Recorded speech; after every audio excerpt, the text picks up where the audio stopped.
It's beer o'clock on Real Ale Craft Beer. Now, I'm sure a lot of you are going to be interested in this video and you're going to want to comment and give your opinion on this subject. This subject is, this conversation, this topic surrounds crowdfunding. Crowdfunding your favourite brewery. I'm going to start with why am I making this video. I sat down in front of the television last night, first time in ages. I've finally had time for an hour, and one of my favourite programmes on the television is Dragon's Den on the BBC. And I was sat there watching this programme, and a drinks company come on where they package gins up, small bottles of gin, and they put them in a nice presentation, a nice kind of box. It's lovely, well presented. You go on their website, buy this box, off it goes with a nice gift message to one of your relatives or your friends. That was the whole premise, that was the whole idea of this gin box company. And they've had massive success over the last year with the situation, everybody buying from online and sending these things on, and you know, it's one of those businesses that have boomed as we've all been, you know, we've all stayed home for the last year. But where my eyebrows perked up and was like, wow. And I've always known it, but I've never been able to explain it up until last night. This company talked about a 5-year exit strategy.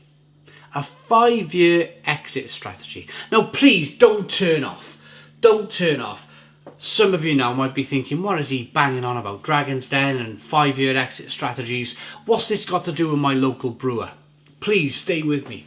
I'm going to try and explain to the best of my ability. So what they wanted to do was get, if you're familiar with Dragon's Den, they get investors to invest, they turn them into great big companies, they either keep the company or they sell it on, and then the investor makes all their money and everybody's happy. So the 5-year exit strategy means that they want to turn this gin gift box company into a massive company and then sell it to a massive conglomerate in 5 years' time. The investor walks away with a load of money. The owners of the company walks away with a load of money. Everybody's happy. Who gives a damn about the business? This is where it comes into brewing. This is where it comes into brewing. And your favourite brewery, your favourite beer. I want you to think about the next time your craft brewer, small scale maybe, doing some great things, you're loving their beer.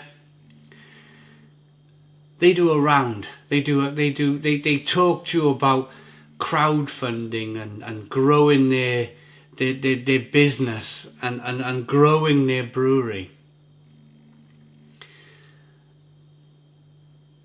This is, I'm not going to tell you not to do it, because it's not for me to tell you not to do it.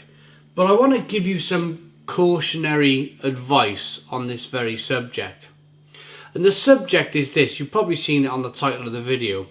Are you crowdsourcing your local brewery onto the supermarket shelf?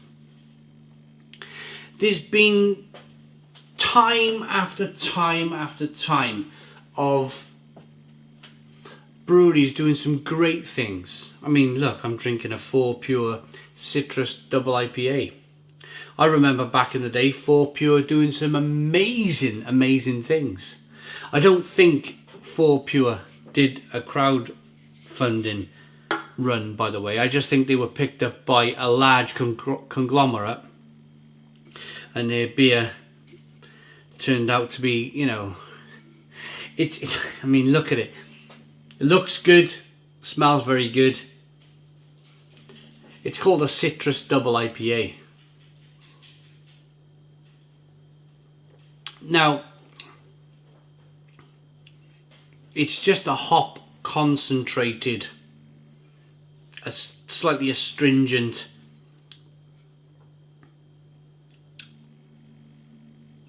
very, very average beer. Very, very average beer. And I remember back in the day, 4Pure Brewing Company doing some amazing things, doing some absolutely wonderful things in beer. They're not the only ones. I haven't just picked on 4Pure today. It's the fact that I finished a beer review and I've come up with an idea for a video, and I want to continue my conversation, my discussion here on YouTube, because I touched on something in my review of this Citrus Double IPA that I thought, actually, this is worth talking about with you guys. Now, one of the first companies to do a massive crowdfunding exercise would, of course, Brewdog. Now, I remember before Brewdog did their crowdfunding, crowdsourcing, call it what you want, equity for punks, that before they did all of that, they were a nice small little craft brewery producing tremendous, and this is the word, tremendous beer. Brewdog's beer, when I first started drinking their beer, was absolutely terrific. You've only got to look at my original Punk IPA video to see the difference from Punk IPA 11 years ago, as of making this video in 2021, to the Brewdog Punk IPA that they produce today. Very cleverly, Brewdog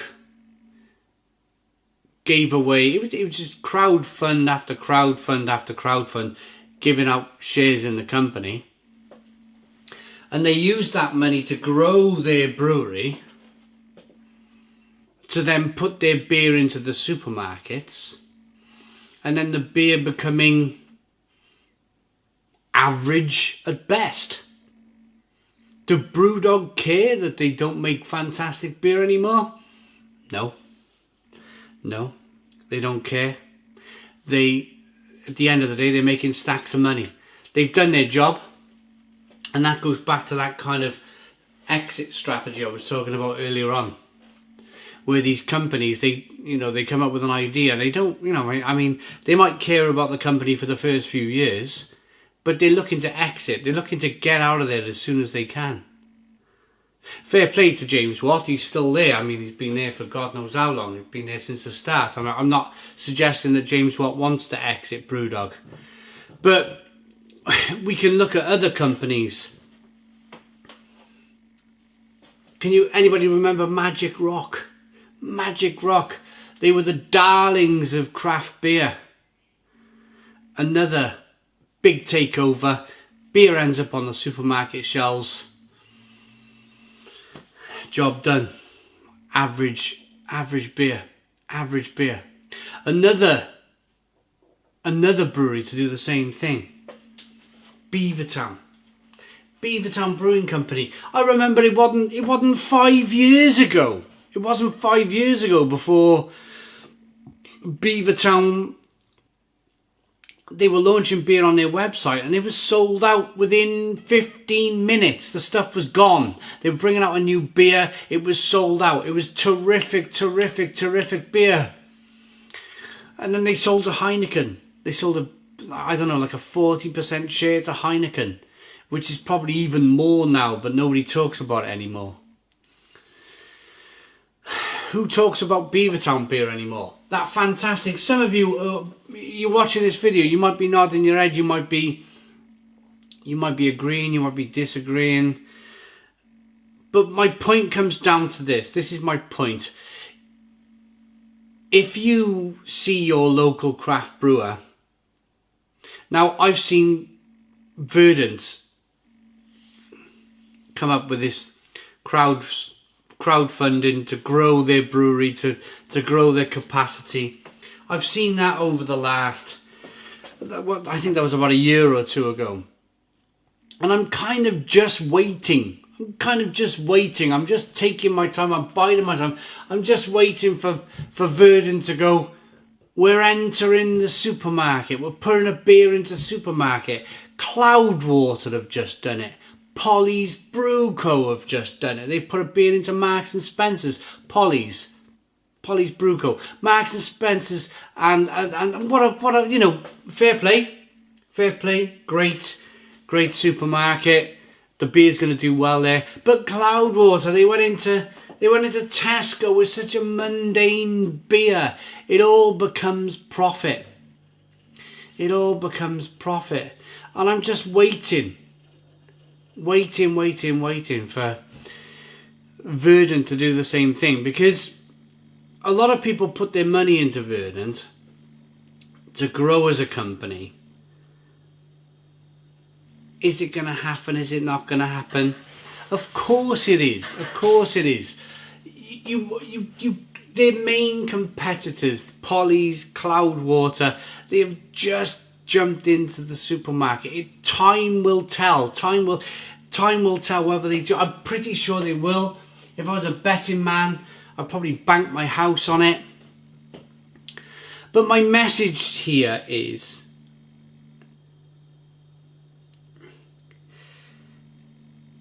is your local brewery looking for an exit strategy? The beer that you're drinking, the great beer that you're drinking, if they look to crowdsource or crowdfund to put in massive vessels, is that, I mean, my local brewery, Tiny Rebel in Newport, they did a massive crowdfund. They put this great big brewery in, and all of their beers now are adjunct filled beers. It's not the beer that people invested in, and that's the point.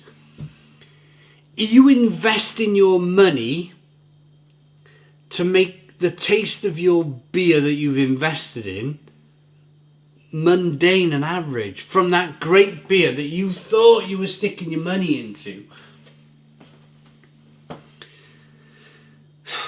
Are you just making it bland and boring and mundane? And this is just my opinion. I mean, Thornbridge is another one. Yeah, we're just going to go into Waitrose. I remember when Thornbridge, we're just going to go into Waitrose. It'll be fine. Jaipur was amazing. Have you tried Jaipur now? To what Jaipur was? All I'm saying is be very, very careful when your local brewer puts out a crowdfunding article on their website, because you might be just investing in their 5-year exit strategy. I don't know. It's just a thought. I'm going to go away and drink this double IPA now.